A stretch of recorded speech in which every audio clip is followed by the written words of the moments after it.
আসসালামু আলাইকুম দর্শক। বেশ একটু আগেই প্রধান উপদেষ্টার প্রেস সেক্রেটারি শফিকুল আলম একটা প্রেস কনফারেন্স করেছেন। সেখানে বলেছেন ডিসেম্বরের মধ্যে নির্বাচনের প্রস্তুতি নেওয়ার নির্দেশ প্রধান উপদেষ্টার।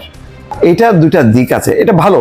ডিসেম্বরের মধ্যে প্রস্তুতি নেওয়া মানে হচ্ছে যাতে ফেব্রুয়ারির মধ্যে নির্বাচনটা হয়, এটা আশাবাদী একটা ঘোষণা। কিন্তু এই প্রেস কনফারেন্সের এই ঘোষণা, এই কথাটা কি আসলে প্রেস সেক্রেটারি করার কথা নাকি প্রধান নির্বাচন কমিশনার?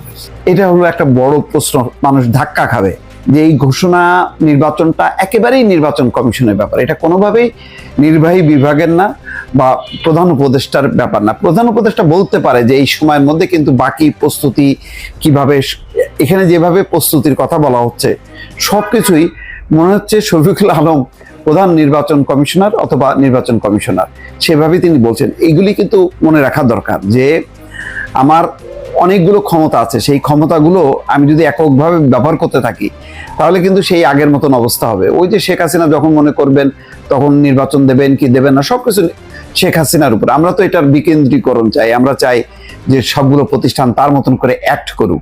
তো সেটা তো সূচনা যদি